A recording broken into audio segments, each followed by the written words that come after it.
Sementara sebagian orang, ya, terutama yang pernah ikut FPI dulu, dia malah gelisah dengan berbagai perbedaan di antara sesama saudaranya, termasuk orang Kristen yang dicurigai bahwa Kristen ini ancaman, Hindu ini ancaman, Buddha ini ancaman.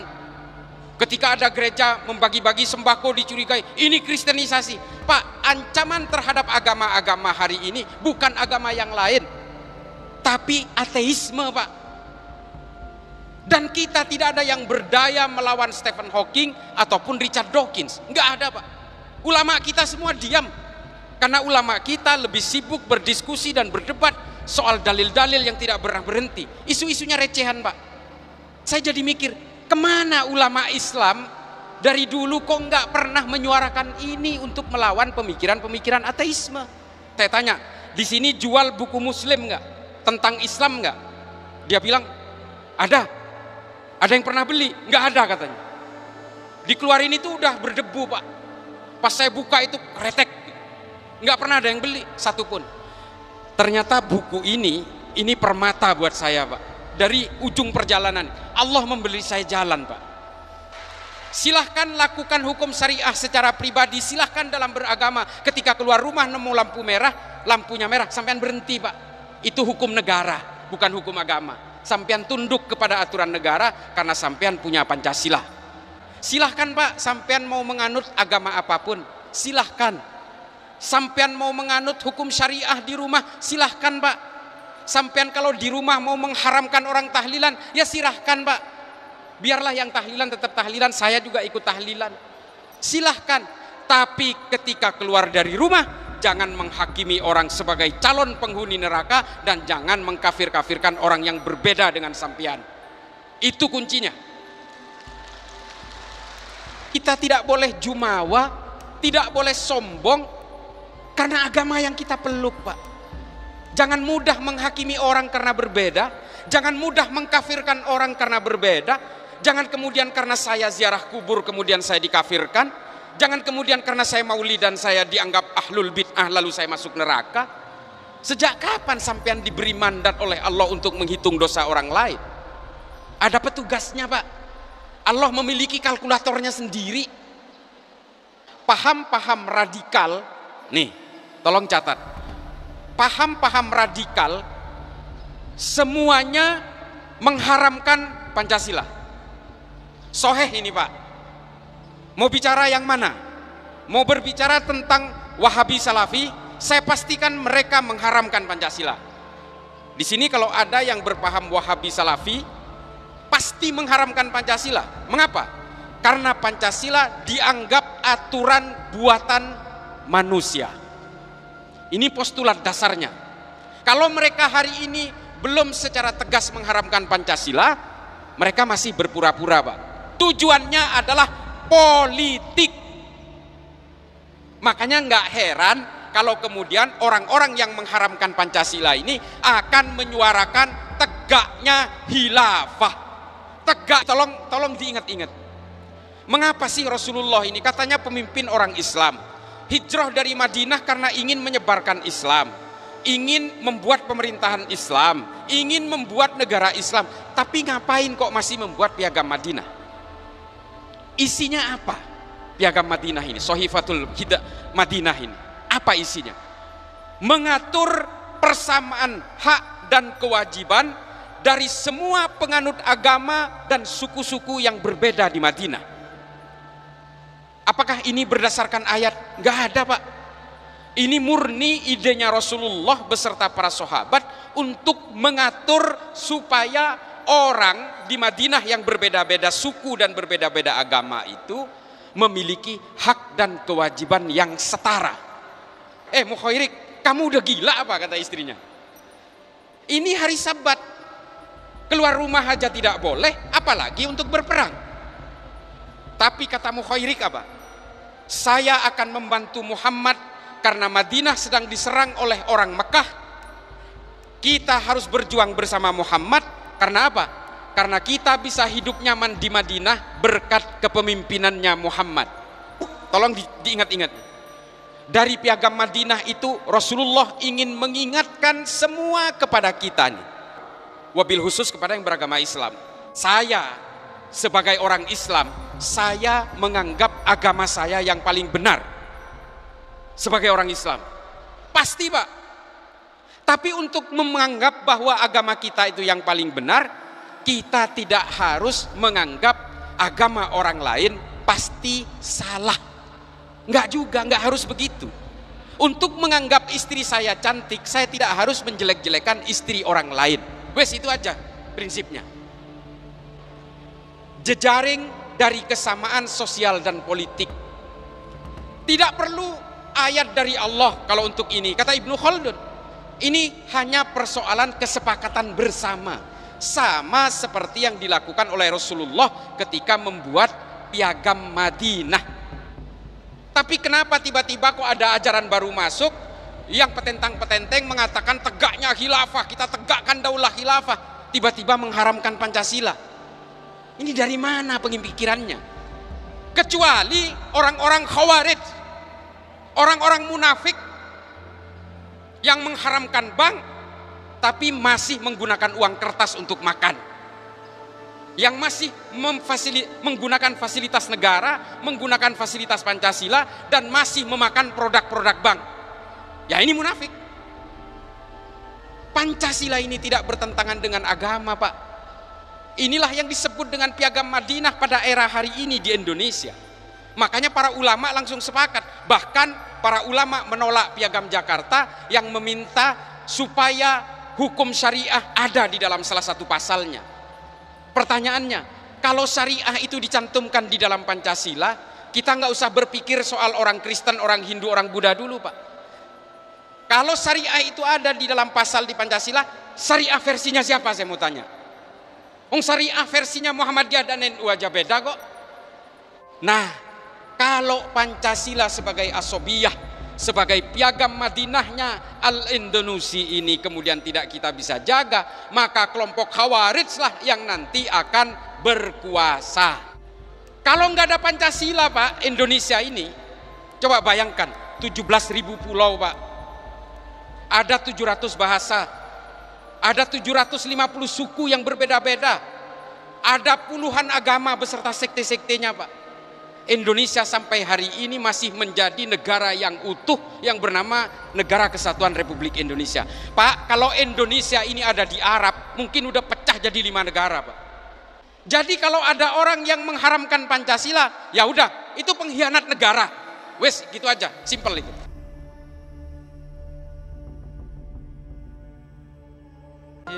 Assalamualaikum warahmatullahi taala wabarakatuh. Allahumma salli ala Sayyidina Muhammad wa ala ali Sayyidina wa maulana Muhammad. Mudah-mudahan Allah memberikan perlindungan dan kesejahteraan kepada kita semua. Amin. Yang saya hormati Mbak Bupati beserta seluruh pejabat utama di lingkungan Pemkab Purbalingga. Yang saya hormati para masyayikh, para asatid, Bapak, Ibu sekalian yang ada di dalam majelis ini, termasuk yang mungkin nantinya akan nonton secara daring. Bapak Ibu sekalian, saya ingin bercerita tentang Pancasila. Nah, ini penting ini. Karena paham-paham yang mengatasnamakan agama, terutama yang mengatasnamakan Islam, paham-paham radikal, nih, tolong catat. Paham-paham radikal semuanya mengharamkan Pancasila. Soheh ini, Pak. Mau bicara yang mana? Mau berbicara tentang Wahabi Salafi, saya pastikan mereka mengharamkan Pancasila. Di sini kalau ada yang berpaham Wahabi Salafi, pasti mengharamkan Pancasila. Mengapa? Karena Pancasila dianggap aturan buatan manusia. Ini postulat dasarnya. Kalau mereka hari ini belum secara tegas mengharamkan Pancasila, mereka masih berpura-pura, Pak. Kalau di sini ada penganut Wahabi Salafi tapi pegawai negeri, mereka karena masih berpura-pura. Karena mereka masih makan dari Pancasila, tapi sebenarnya dalam hatinya mengharamkan Pancasila. Digaji Pancasila. Banyak, Pak, yang berpura-pura dan bahkan menurut saya hipokrit. Mengharamkan bank tapi gajinya disalurkan lewat bank. mengharamkan Bank BNI, Bank BRI, Bank Mandiri, tapi produk bank yang bernama uang kertas masih ada di dalam dompetnya. Banyak ini. Bahkan ada Pak, mantan teller, teman saya nih, teman kuliah, mantan teller di Bank Mandiri, karena ikut pengajian mengharamkan bank sehingga akhirnya dia keluar Pak. Setelah keluar dia jadi supir ojek, supir Grab. Akhirnya dia keluar juga Pak. Ternyata menjadi supir ojek online itu ada GoPay, ada bank juga di situ. Keluar lagi. Akhirnya dia Pak jualan Habatus Saudah, obat yang dari Arab. Dia nggak tahu Pak, Habatus Saudah itu diimpor ke Indonesia berdasarkan letter of credit dari Bank Indonesia. Haram juga seharusnya. Nih, uang kertas, siapa yang punya uang kertas? Konsep fikih itu adalah tabiun. Kalau di hulunya haram, hilirnya haram. Itu jelas konsep fikihnya Pak. Kalau sampean itu mengharamkan bank, seharusnya sampean uang kertas itu juga haram. Karena itu adalah produk bank. Jelas kok tulisannya Bank Indonesia. Gubernurnya pun tanda tangan Pak, Gubernur BI. Artinya uang kertas itu seharusnya haram. Lah gimana caranya? Gimana ceritanya? Sampean mengharamkan bank, tapi produk banknya dipakai tiap hari untuk beli makanan, untuk dimakan makanan itu. Analoginya begini Pak. Bir itu haram. Bir bintang kayak Angker Bir, Heineken dan seterusnya. Itu haram, jelas. Itu di Al-Quran jelas, khamr, haram. Jadi tukang parkir di pabrik bir kira-kira haram nggak? Jadi tukang parkir di pabrik bir haram nggak? Haram Pak. Karena sampean ikut serta memfasilitasi karyawan pabrik bir yang memproduksi bir, yang memproduksi barang haram, maka penghasilan sampean meskipun dari tukang parkir itu haram. Ini yang disebut dengan tabiun. Dari hulu ke hilir, turun-temurun terus akan menjadi haram. Buka warung nasi di kantin pabrik bir haram nggak? Jualan nasi di kantin pabrik bir haram nggak? Haram Pak. Karena sampean ikut memfasilitasi pembuatan barang haram. Haram Pak. Nah kalau sampean mengharamkan bank, sampean naik haji itu jalan kaki aja. Maskapai penerbangan itu 100% itu dicicil lewat bank Pak. Nggak ada yang maskapai beli lunas itu. Maka naik pesawat pun haram. Gaji pegawai negeri ini semua melalui kelindan bank semua. Bangunan ini bank semua yang terlibat. Haram sampean duduk di dalam ruangan ini. Maka kemudian Darul Iftah, Majelis Ulama Mesir menghalalkan bank konvensional. Allahu ahallar bai'ah wa harramar riba. Allah itu menghalalkan jual beli dan mengharamkan riba. Ribanya haram, kita sepakat Pak, jelas. Usul fikihnya jelas. Ijma ulamanya jelas. Tapi apakah bank konvensional itu masuk ke barang haram atau tidak? Nah, ini kan yang menjadi furu'iyahnya di situ. Khilafiyahnya di situ. Nah, kelompok radikal yang ingin menumbangkan Pancasila ini, mengharamkan Pancasila ini dan mengharamkan bank ini, mereka tahu Pak, kalau bank di Indonesia ini semua disepakati oleh bangsa Indonesia bahwa itu haram, maka bangsa ini akan ambruk. Oleh karena itu mereka sangat bersemangat untuk mengharamkan bank konvensional dan mengharamkan Pancasila supaya negara kesatuan Republik Indonesia ini ambruk semua. Pondasi negara ini ada di keuangan. Kelompok radikal ini masuk ke sektor-sektor strategis, termasuk ke telekomunikasi, Telkomsel, termasuk juga ke transportasi seperti kereta api Indonesia, dan juga masuk ke lembaga-lembaga keuangan untuk menumbangkan semua sektor strategis ini. Pak, yang ditangkap oleh Densus 88 itu, yang pegawainya pegawai negeri, rata-rata dari sektor strategis ini. Termasuk sampean semua yang bertanggung jawab terhadap pengelolaan daerah, camat, dan seterusnya beserta seluruh perangkatnya, ini juga menjadi sasaran utama, Pak. Karena mereka ingin menguasai negara ini dengan mengatasnamakan agama. Apapun kalau mengatasnamakan agama akan mudah orang itu untuk dihipnotis, Pak. Ngebunuh orang pun atas nama agama, sehingga orang akan memaklumi kejahatan itu. Teroris itu menunggangi agama, Pak.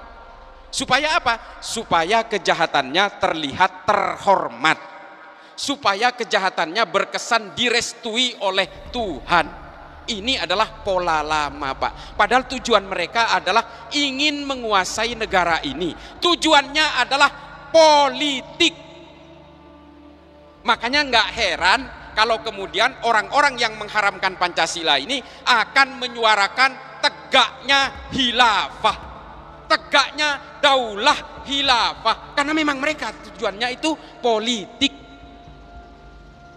Jadi jangan heran kalau Pancasila itu diharamkan oleh mereka, padahal mereka tidak tahu Pancasila ini tidak lahir dari ruang hampa, tidak. Saya ingin tanya, ini kan rata-rata Islam. Sampean pernah dengar nggak yang namanya Sahifatul Madinah? Sahifatul Madinah ini dikenal dengan Piagam Madinah. Ngapain Rasulullah capek-capek bikin ini? Secara de facto, secara de jure, Rasulullah ketika hijrah dari Mekah ke Madinah sudah berkuasa, Pak. Kekuasaan sudah di tangan. Apapun yang diatur oleh Rasulullah, semua orang akan tunduk. Bahkan kalau Rasulullah mengatakan bunuh semua orang Yahudi itu, mungkin orang Kristen dan orang mukmin, orang Muslim ketika itu akan ngebunuh orang Yahudi. Rasulullah sudah berkuasa, Pak. Sudah menjadi khalifah Rasulullah itu. Tapi mengapa Rasulullah masih capek-capek mau mikirin membuat sebuah aturan yang justru dirumuskan oleh manusia? Yang merumuskan ini, yang merumuskan Sahifatul Madinah atau Piagam Madinah ini adalah Rasulullah beserta para sahabat di rumahnya Anas bin Malik. Dirembukin semua. Lalu kemudian tercipta yang namanya Piagam Madinah. Menurut kitab Bidayatun Nihayah yang ditulis oleh Ibnu Katsir disebutkan ada 47 pasal. Isinya apa? Piagam Madinah ini, Sahifatul Madinah ini. Apa isinya? Mengatur persamaan hak dan kewajiban dari semua penganut agama dan suku-suku yang berbeda di Madinah. Apakah ini berdasarkan ayat? Enggak ada, Pak. Ini murni idenya Rasulullah beserta para sahabat untuk mengatur supaya orang di Madinah yang berbeda-beda suku dan berbeda-beda agama itu memiliki hak dan kewajiban yang setara. Nah, ini menjadi penting, Pak. Nanti akan mempengaruhi pemikiran. Siapa yang terpengaruh oleh pemikiran ini? Namanya Ibnu Khaldun dalam kitab Al-Muqaddimah. Nah, nanti diadopsi oleh berbagai perintis demokrasi modern, namanya John Locke, John Maynard, dan Adam Smith. Ini semua terpengaruh oleh pemikirannya Ibnu Khaldun yang merujuk kepada Piagam Madinah ini. Menurut seorang ahli sejarah dari Edinburgh University, Skotlandia, namanya William Montgomery Ward. Ini baca ini nanti. Sampean nanti konfirmasi semua apa yang saya katakan ini lewat Google bisa. Nanti disangkain saya ngecap, oh iki wong Madura nipu tok iki sini. Ada referensinya, Pak. Menurut William Montgomery Ward, tujuan Nabi Muhammad merumuskan Piagam Madinah ini karena dipengaruhi oleh 3 faktor. Ini tolong diingat-ingat.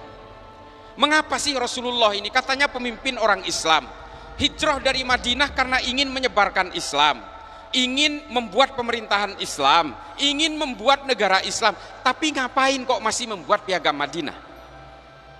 Nah, menurut William Montgomery Ward ada 3. 1, tolong diingat-ingat. Dari Piagam Madinah itu Rasulullah ingin mengingatkan semua kepada kita nih, beragama apapun, wabil khusus kepada yang beragama Islam, bahwa semua manusia apapun agamanya apapun sukunya, diciptakan oleh Tuhan yang sama. Yang menciptakan saya, orang Islam nih, saya beragama Islam, dan yang menciptakan orang Kristen di Papua, itu Tuhannya sama, Pak. Sama. Yang menciptakan saya, orang Madura yang beragama Islam ini, dengan orang Spanyol yang beragama Katolik itu Tuhannya sama, Pak. Ini piagam Madinah ini. Kita yang Islam ini kan kita meyakini kul huwallahu ahad, Allah itu satu. Maka yang menciptakan saya dan orang Purbalingga, orang Banyumas, orang Semarang, orang Papua, orang Chile, orang Amerika, itu semua Tuhannya sama, Pak, satu Tuhannya. Nah, kalau saya kemudian menjadi Islam, ini karena saya lahir di Madura, Pak, dari orang tua beragama Islam. Kalau saya lahir di Meksiko, Pak, Katolik saya, Pak. Katolik saya.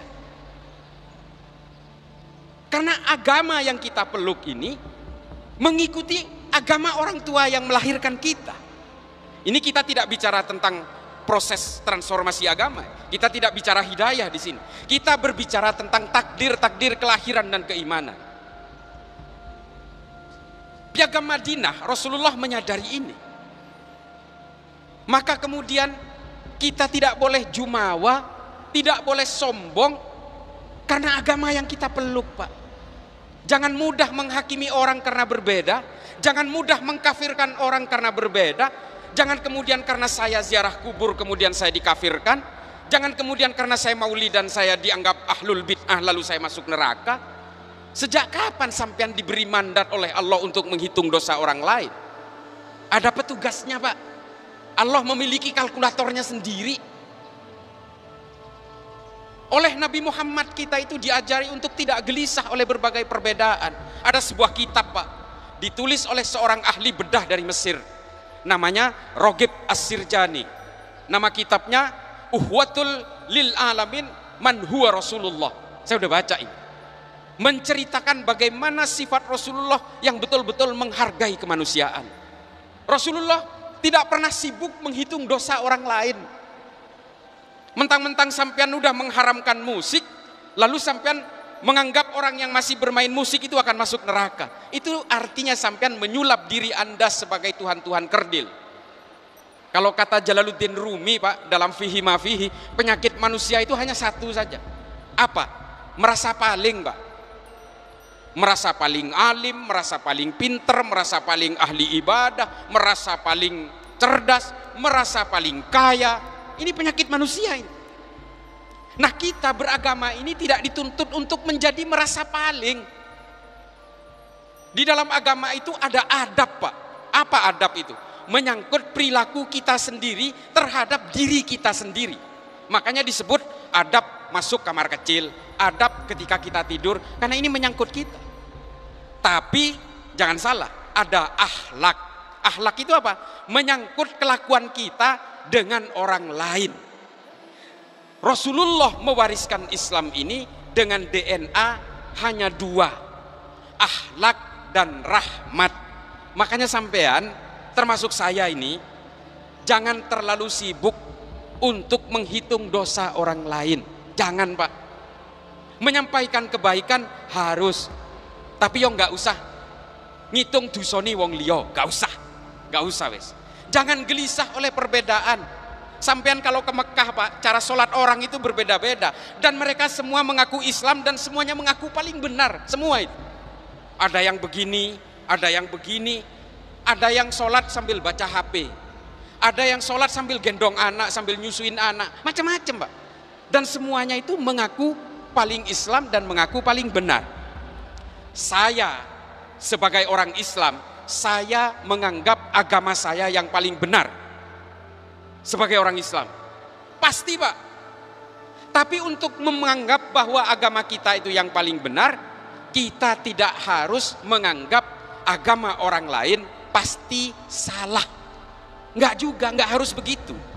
Untuk menganggap istri saya cantik, saya tidak harus menjelek-jelekan istri orang lain. Wes, itu aja prinsipnya. Nah, ini adalah konsep beragama. Cerita tentang Rasulullah yang lebih mengedepankan kemanusiaan itu banyak, Pak. Rasulullah lewat gang diludahin. Rasulullah lewat satu gang diludahin.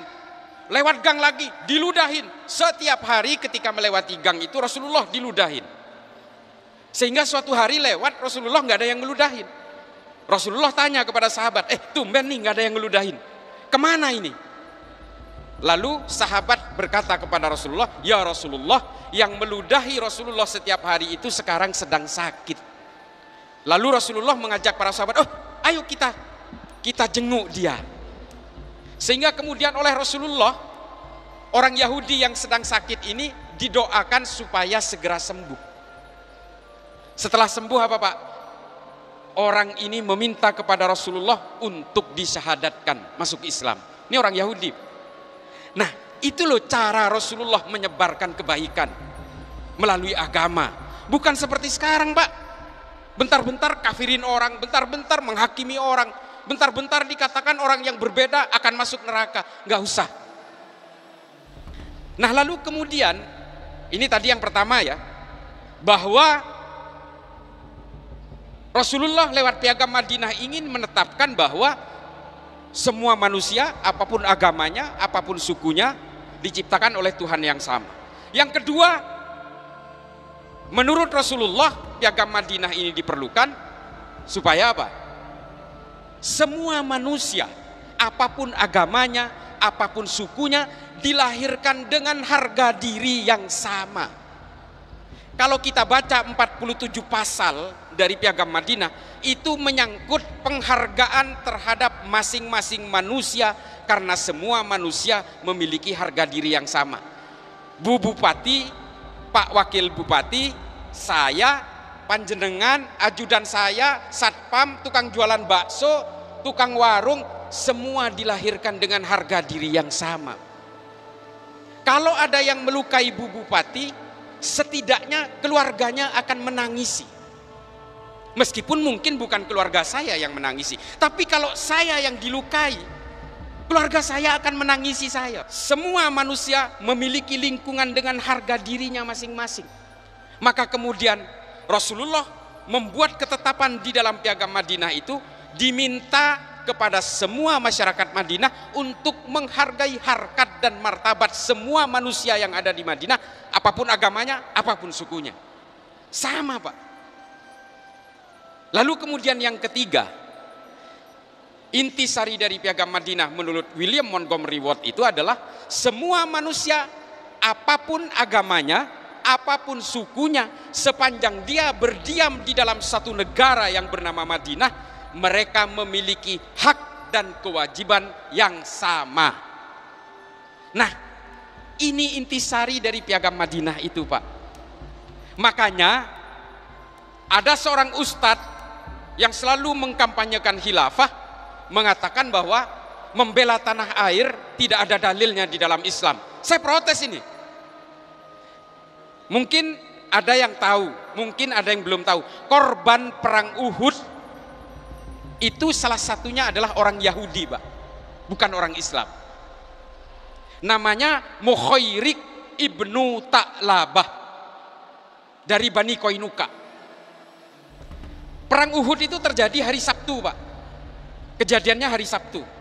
Bagi orang Yahudi, hari Sabtu itu adalah hari yang suci, namanya hari Sabat. Sehingga orang Yahudi kalau hari Sabat ini nggak boleh keluar rumah, nggak boleh memasak, nggak boleh menyalakan lampu. Sama seperti nyepinya orang Bali. Nah, di hari Sabat ini ada perang Pak. Lalu Mukhairik meminta izin kepada istrinya. Hai istriku, saya mau berperang bersama Muhammad. Coba bayangkan, saya mau berperang bersama Muhammad. Mukhairik, kamu udah gila apa, kata istrinya. Ini hari Sabat, keluar rumah aja tidak boleh, apalagi untuk berperang. Tapi kata Mukhairik apa? Saya akan membantu Muhammad karena Madinah sedang diserang oleh orang Mekah. Kita harus berjuang bersama Muhammad karena apa? Karena kita bisa hidup nyaman di Madinah berkat kepemimpinannya Muhammad. Sehingga kemudian istrinya memahami itu, lalu ya udah berangkat aja. Sebelum berangkat, Mukhairik meminta secari kertas kepada istrinya. Dia menulis surat wasiat. kalau saya mati dalam perang Uhud, 3 kebun kurma akan saya hibahkan kepada Muhammad. Ini kata Mukhairik, surat wasiatnya. Lalu diserahkan kepada istrinya, kalau saya mati, tolong surat ini berikan kepada Muhammad, kata Mukhairik. Berangkat Mukhairik ke perang Uhud. Meninggal Pak, meninggal dia, gugur. Di bawah bukit Uhud, ketika Rasulullah terluka, Rasulullah dilarikan ke ujung atas. Khalid bin Walid, masih kafir waktu itu, betul-betul mengalahkan orang-orang Islam ketika itu. Sehingga Mukhairik menjadi salah satu korban di bawah bukitnya. Yang kebingungan itu para sahabat setelah perang. Para sahabat datang kepada Rasulullah, ya Rasulullah, kami mengalami kebingungan. Ini ada seorang syuhada, tapi agamanya bukan Islam. Kami bingung akan dimakamkan seperti apa orang ini. Lalu kata Rasulullah, kalian gak usah bingung, makamkan Mukhairik ini sesuai dengan keyakinan keluarganya. Urusan Mukhairik ini akan masuk neraka atau masuk surga, biarlah Allah yang memutuskan. Sehingga kemudian oleh para sahabat, jenazahnya Mukhairik yang masih tertancap panah, beberapa panah di dadanya itu, dicabut panahnya lalu diserahkan kepada istrinya. Ya Ummi, mohon maaf, Mukhairik gugur, dan Rasulullah mengatakan silahkan kubur sesuai keyakinan agamamu, kata sahabat. Lalu istrinya Mukhairik menyerahkan surat wasiat tadi, dan surat wasiat tadi diserahkan kepada Rasulullah. 3 kebun kurma itu kemudian diuangkan oleh Rasulullah, dijual, dan hasilnya dijadikan sebagai modal awal pembentukan Baitul Mal pertama di dalam sejarah Islam. Baitul Mal itu tujuannya untuk menyantuni anak-anak yatim dan janda-janda korban perang. Jadi Pak, Baitul Mal pertama itu dimodali orang Yahudi yang gugur di dalam perang Uhud. Ini loh Rasulullah dalam memimpin. Jadi bukan hanya mementingkan agamanya, tapi betul-betul mementingkan kemanusiaan. Bahkan kemarin di Masjid Istiqlal, yang menyumbang hewan kurban ke Masjid Istiqlal itu mayoritas pengusaha non muslim. Diterima sama Istiqlal. Karena banyak riwayat yang memperbolehkan itu. Salah satunya ini, Rasulullah paham bahwa Baitul Mal ini berasal dari uangnya Mukhairik korban perang. Dan orang Yahudi lagi. Kiainya orang Yahudi, rabi. Nah, ini semua Pak, mengapa Mukhairik mau berperang meskipun dia itu merasa berbeda keimanan? Karena adanya piagam Madinah. Nah, ini kita kembali ke periode berikutnya. Lalu kemudian ada seorang pemikir Islam abad ke-14, namanya Ibnu Khaldun, menulis kitab yang terkenal, namanya Al-Muqaddimah. Di Al-Muqaddimah inilah kemudian Ibnu Khaldun menyimpulkan berdasarkan piagam Madinah bahwa suatu negara itu akan terus terbentuk dan tidak akan tumbang apabila suatu negara itu membuat kesepakatan bersama, yang oleh Ibnu Khaldun disebut dengan asobiyah. Asobiyah itu adalah, kalau dalam bahasa akademiknya, politics and social cohesion, jejaring dari kesamaan sosial dan politik. Tidak perlu ayat dari Allah kalau untuk ini, kata Ibnu Khaldun. Ini hanya persoalan kesepakatan bersama, sama seperti yang dilakukan oleh Rasulullah ketika membuat piagam Madinah. Nah, lalu apa kata Ibnu Khaldun? Asobiyah ini, kesepakatan bersama dari satu bangsa itu menjadi penting kalau rakyatnya tidak berusaha untuk menggerus sedikit demi sedikit kesepakatan itu. Nah, kalau ada paham radikal hari ini, paham yang ekstrim hari ini mengharamkan Pancasila, itu adalah bagian dari upaya untuk menumbangkan bangsa ini. Ini orang-orang munafik Pak.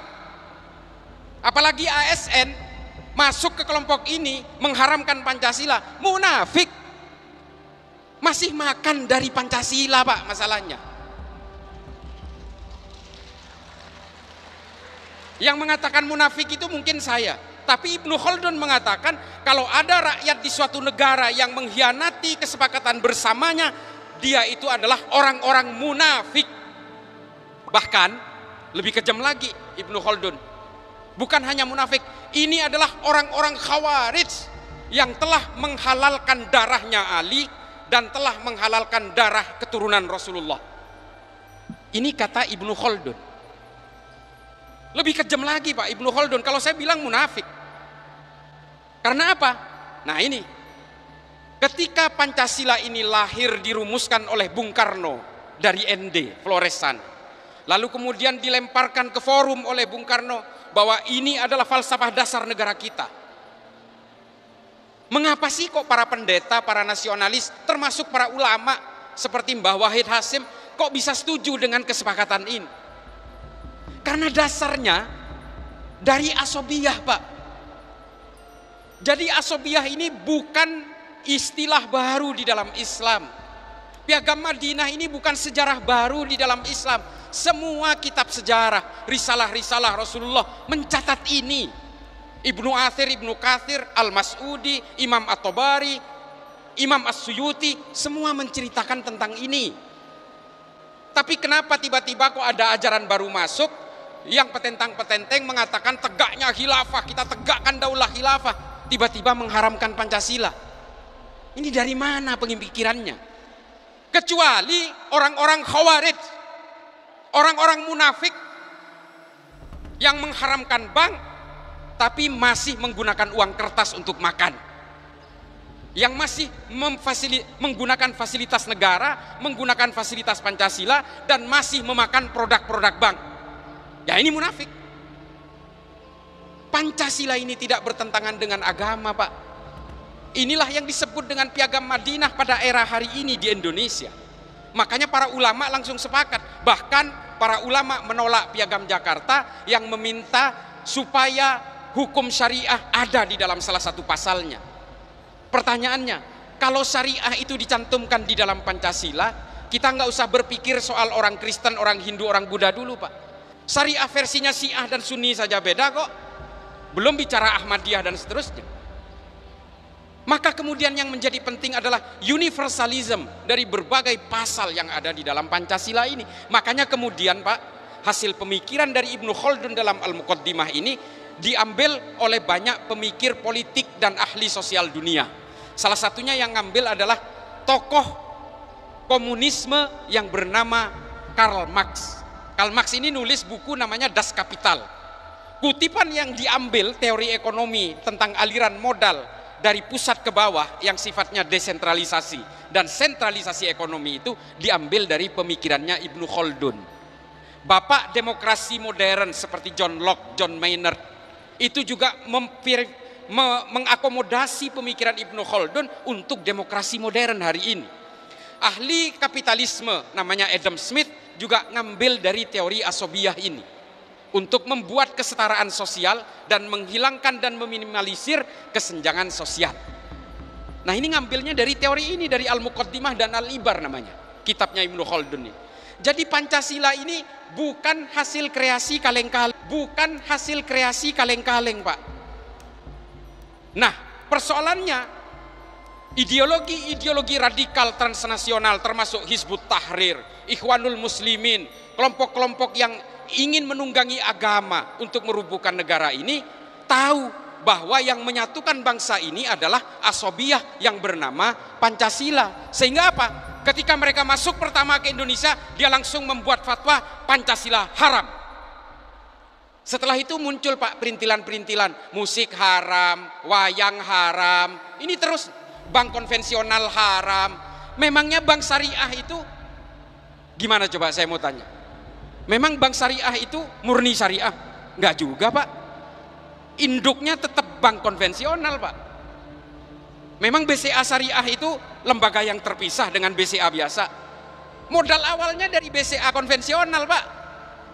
Terus kita sekarang menganggap apakah bank syariah ini juga pasti halal semua? Enggak juga. Makanya Darul Iftah kemudian membuat keputusan, udah daripada kita berdebat nggak selesai-selesai soal ini, kita tetap mengharamkan riba, tapi bank konvensional tidak termasuk riba.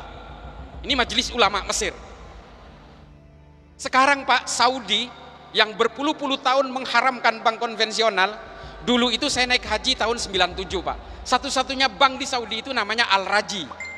Sekarang Pak, di Saudi itu udah ada JP Morgan, ada Deutsche Bank, Bank Jerman, ada BNP Paribas dari Spanyol, ada Standard Chartered. Semua sama Pak. Pada akhirnya peradaban manusia ini tidak akan bisa dibendung lewat pengharaman atau penghalalan saja.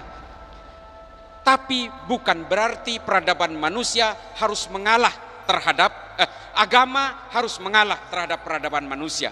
Kata Imam Al-Ghazali dalam Al-Mustadariyah, dalam Ihya Ulumuddin juga diulang-ulang bahwa fungsi manusia adalah mengawal hukum-hukum yang terjadi di dalam peradaban manusia ini supaya tidak keluar dari maqasidus syariah. Nah, ini tambahan-tambahan sebelum saya mengakhiri. Dulu Pak, wali, orang tua wali menikahkan anaknya dan menyerahkan anaknya ke wali hakim lewat telepon itu nggak boleh Pak. Pernikahannya nggak sah. Dulu alasannya apa? Alasannya tidak bertatap muka. Ini ulama-ulama masyhur semua mengatakan begitu. Tapi setelah handphone ini bisa video call Pak, ulama-ulama masyhur memperbolehkan seorang wali menyerahkan anaknya kepada wali hakim untuk dinikahkan. Itu sah lewat video call karena bisa bertatap muka secara langsung. Kira-kira dari kejadian seperti ini, agama menyerah atau peradaban manusia yang kemudian mengalahkan agama? Menurut saya bukan Pak. Inilah yang dimaksud oleh Imam Ghazali bahwa agama harus bisa mengawal peradaban manusia ini supaya tidak keluar dari maqasidus syariah. Ini bagi kita yang Islam. Orang Kristen boleh Pak. Supaya apa? Produk-produk dari berbagai peradaban manusia ini tidak keluar dari garis-garis kekristenannya. Kita yang Islam juga mengawal itu. Sementara peradaban manusia nggak bisa dibendung Pak. Dulu pemikir-pemikir Wahabi menganggap bahwa bumi ini datar Pak. Padahal jelas fotonya NASA dari bulan jelas bulat. Bahkan pemikir-pemikir Islam kontemporer sudah mengatakan bulat. Dan kita juga membuktikan semakin kita ke barat, maka kita semakin mengejar matahari dan waktu itu semakin kita tinggal di belakang. Ini menunjukkan bahwa bumi ini bulat. Dan kalau kita terbang terus-menerus kita akan kembali ke titik yang sama. Ini dikatakan oleh Ibnu Battuta, pemikir Islam abad-abad awal. Tapi masih ada orang yang menganggap, terutama kelompok pemaham Wahabi, yang mengatakan bahwa bumi ini bundar, bumi ini datar. Mengapa mereka memaksa bahwa bumi ini datar? Karena mereka menganggap Allah itu ada di langit. Mereka ngotot bahwa Allah itu ada di langit.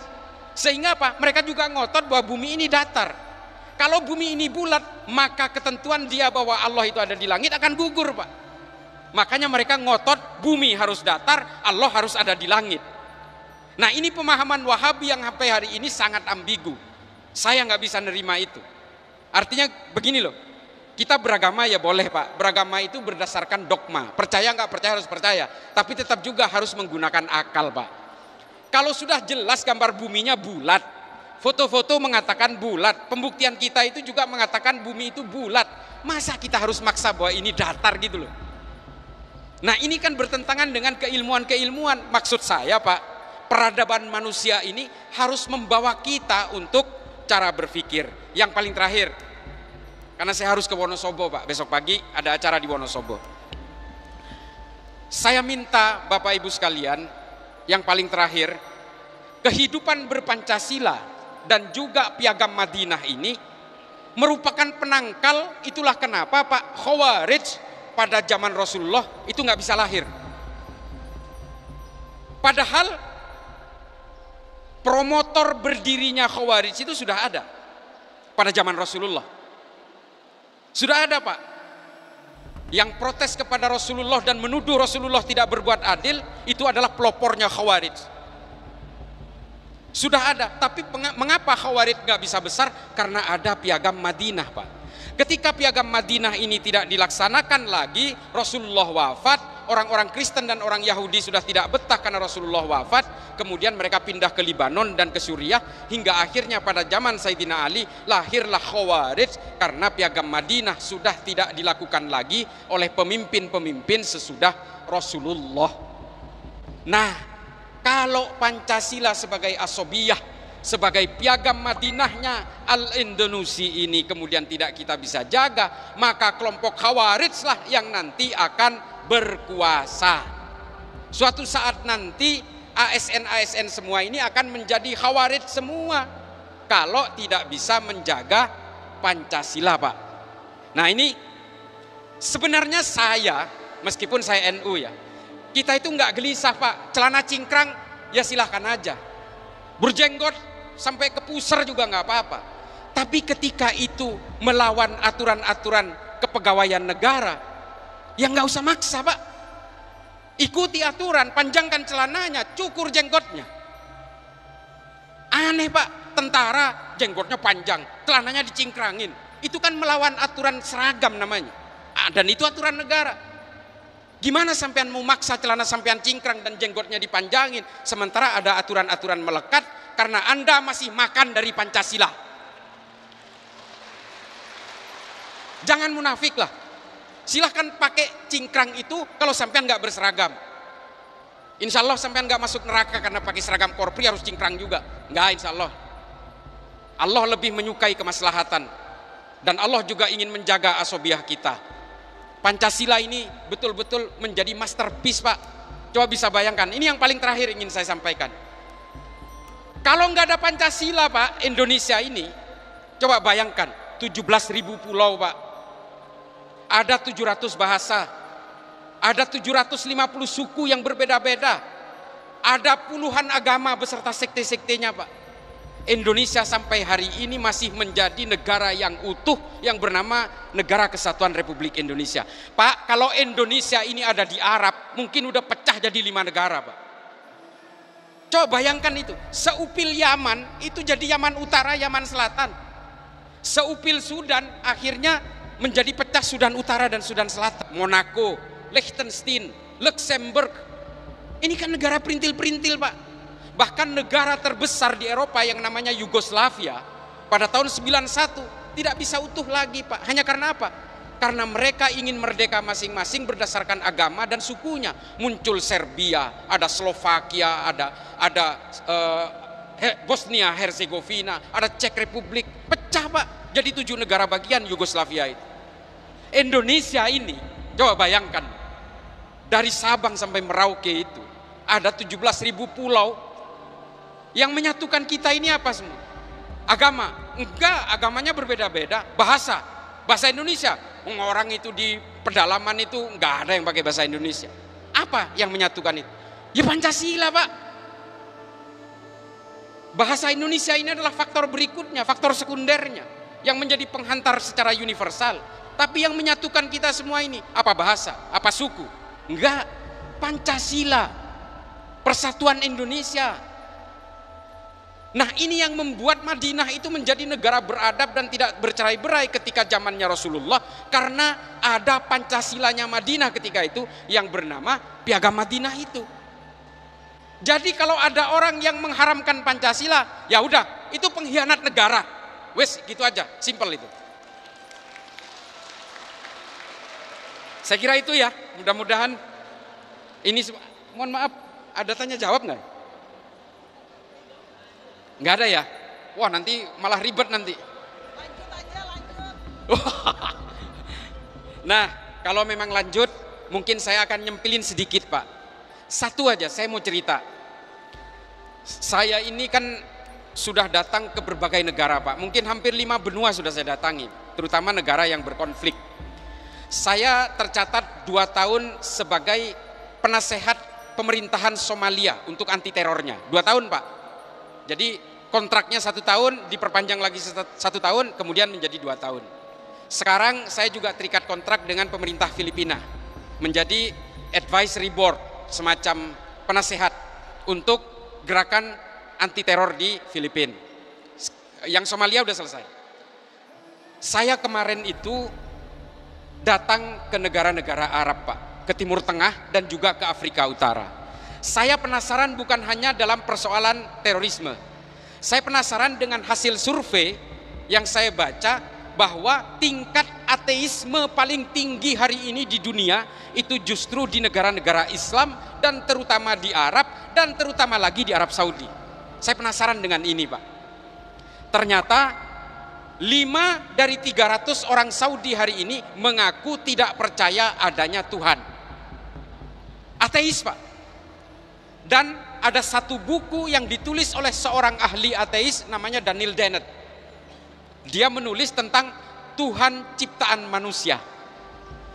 God is created by human. Ini judul bukunya. Dan ini paling laris ternyata di Arab Saudi, Pak.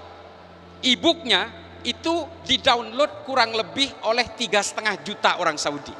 Coba bayangkan. Saya penasaran, apa sih yang membuat anak muda, terutama generasi-generasi produktif Islam di Timur Tengah dan Afrika Utara ini kok tertarik sekali dengan ateisme. Padahal rata-rata undang-undang mereka itu undang-undang berdasarkan agama Islam dan agama mayoritas. Saudi apalagi secara tegas mendeklar undang-undang Saudi berdasarkan Quran dan hadis. Jelas itu. Meskipun sekarang ya pertunjukan musik juga di semarak, Pak, di sana. Nah, lalu kemudian saya penasaran sehingga akhirnya saya berangkat berbiaya sendiri, Pak. Hanya ingin melakukan riset sendiri. Saya datang ke Uni Emirat Arab, saya datang ke Sarjah, saya datang ke Muscat, saya datang ke Mosul di Irak, saya datang ke Suriah, ke Damaskus, dan kemudian juga saya ke Maroko, saya ke Tunisia, saya ke Aljazair, saya datang ke Benghazi di Libya. Itu kunjungan saya terakhir. Lalu kemudian saya pulang, saya mampir ke Berlin, ke Jerman. Nanti saya cerita perjalanan saya ini menemukan apa dan apa kesimpulan saya. Ternyata kesimpulan saya, Pak, ateisme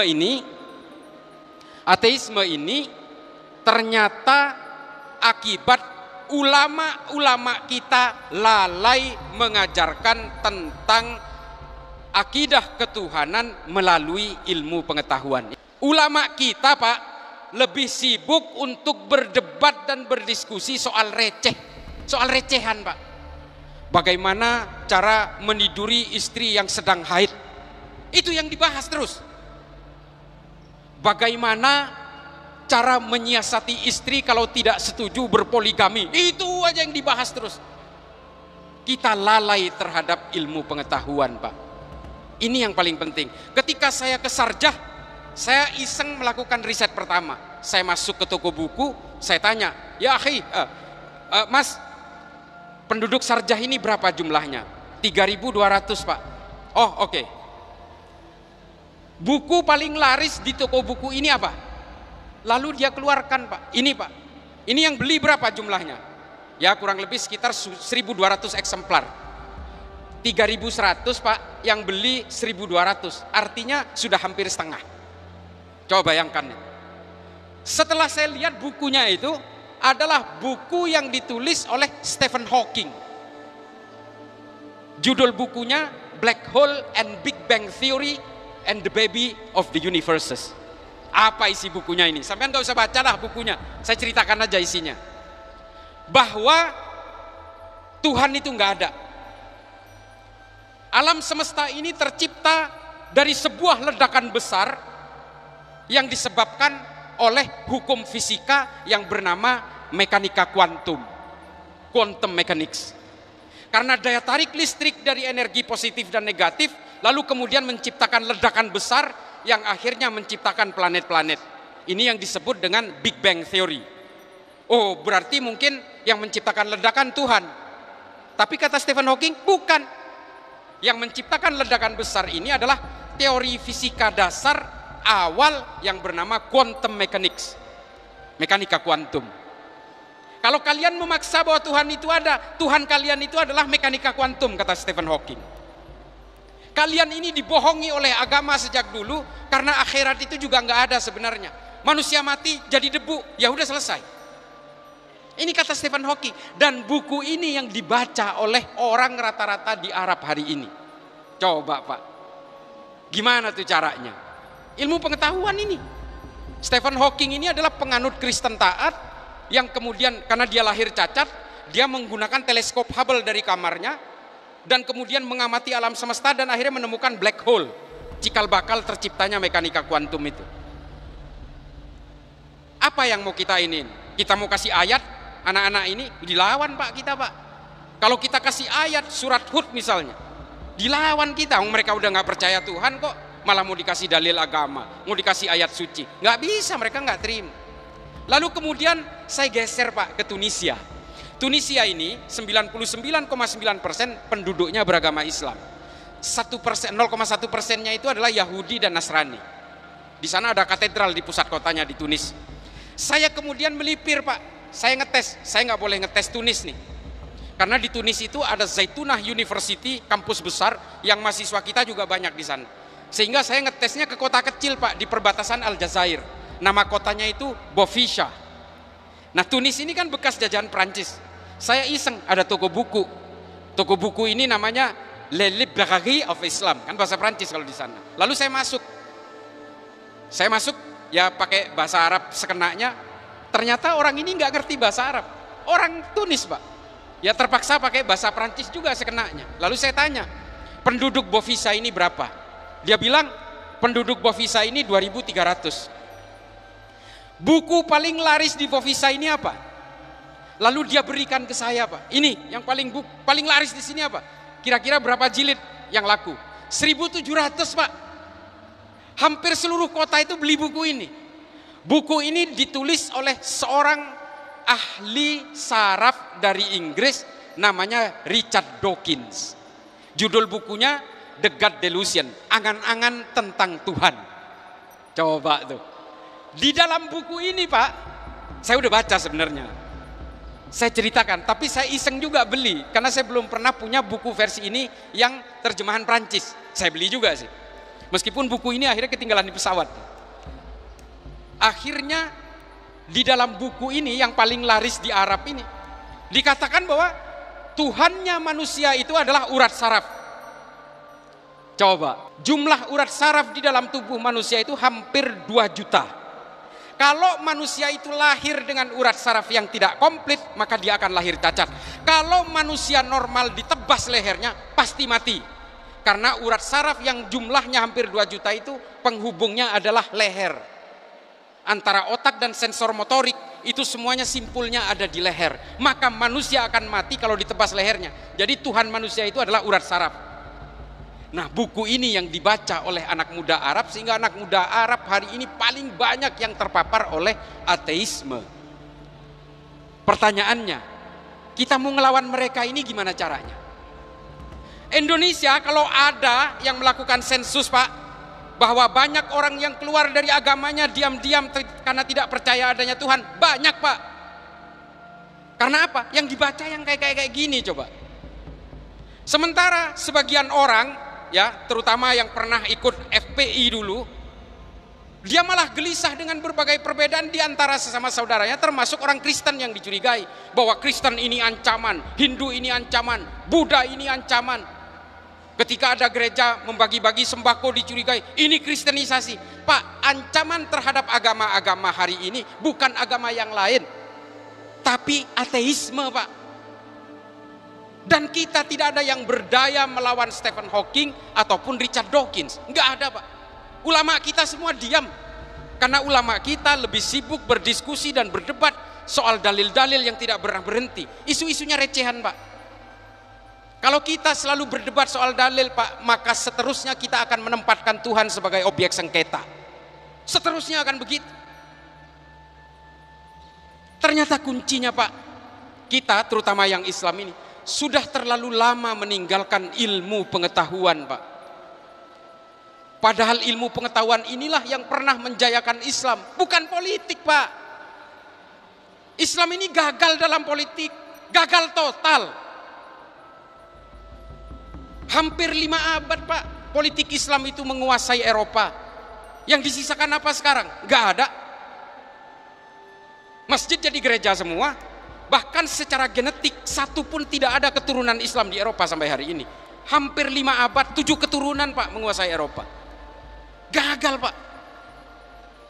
Tapi ilmu pengetahuan Islam sampai sekarang itu masih dipakai oleh seluruh umat manusia apapun agamanya. Yang menciptakan angka 0 itu siapa? Orang Islam Pak, Al-Khawarizmi namanya. Yang bisa menemukan teori oksidasi dan fermentasi itu siapa? Seorang ulama fikih, Pak, namanya Jabir Ibnu Hayyan. Coba Pak bayangin. Dan kita sudah lama meninggalkan itu, sehingga paham-paham ilmu pengetahuan yang menganjurkan supaya kita tidak percaya adanya Tuhan itu sekarang makin populer, Pak. Nah, ironisnya ini ujung dari cerita saya ini. Pulangnya saya naik Lufthansa, kemudian saya transit di Berlin, Pak. Di Berlin iseng-iseng saya masuk ke toko buku di bandara. Nggak mungkin saya nanya buku paling laris di situ. Saya tanya, di sini jual buku Muslim nggak? Tentang Islam nggak? Dia bilang, ada. Ada yang pernah beli? Nggak ada katanya. Dikeluarin itu udah berdebu, Pak. Pas saya buka itu kretek. Nggak pernah ada yang beli satupun. Ternyata buku ini permata buat saya, Pak. Dari ujung perjalanan Allah memberi saya jalan, Pak. Buku ini ditulis oleh seorang pemikir Islam, justru dari Tunis, Pak. Namanya Syekh Muhammad Thohir bin Asyur. Judul bukunya At-Tahrir wa Tanwir, tentang tafsir Al-Quran yang membahas tentang penciptaan alam semesta, yang menggunakan proses analisis berdasarkan kitab Injil Kejadian yang dikenal di dalam dunia Kristen sebagai Genesis. Syekh Muhammad Thohir membuat perbandingan antara pemikiran-pemikiran agama samawat dengan terciptanya alam semesta yang dituangkan dalam satu kitab yang namanya At-Tahrir wa Tanwir. Saya baca, Pak, karena bahasa Inggris. Ternyata, Pak, buku ini justru sebenarnya bisa melawan teorinya Stephen Hawking, yang menurut Syekh Muhammad Thohir bin Asyur terciptanya alam semesta ini berdasarkan ledakan dahsyat antara air dengan petir listrik juga, Pak, yang menurut Syekh Muhammad Thohir dikenal dengan teori al-ittisal wal infisal, penyatuan dan pemisahan. Saya udah baca ini, Pak, saya jadi mikir, kemana ulama Islam dari dulu kok nggak pernah menyuarakan ini untuk melawan pemikiran-pemikiran ateisme? Jelas, Pak, di Al-Quran, surat Hud, surat Al-Ankabut, Al-Baqarah, dikutip semua oleh Syekh Muhammad Thohir. Dan dibuktikan bahwa ilmu pengetahuan dan Al-Quran itu tidak bertentangan. Padahal Syekh Muhammad Thohir ini dari abad ke-18 loh. Dan ulama kita nggak ada yang pernah menyuarakan teori al-ittisal wal infisal. Bahkan terjemahan At-Tahrir wa Tanwir ini juga nggak ada di Indonesia. Ini PR bagi kita bahwa kita sudah terlalu lama meninggalkan ilmu pengetahuan. Sehingga apa? Kita akhirnya sibuk mengharam-haramkan Pancasila, mengharam-haramkan bank, yang sebenarnya justru mendatangkan kemudorotan bagi kita semua. Muamalah kita menjadi hancur lebur. Yang paling terakhir, Pak, tolong mari kita jaga toleransi dan kebersamaan, dan tetap jaga Pancasila kita ini untuk diterapkan setidaknya dalam kehidupan berpolitik kita. Setidaknya dalam kehidupan berpolitik kita, atau alangkah bagusnya kalau dalam kehidupan sosial bermasyarakat kita dan bernegara kita.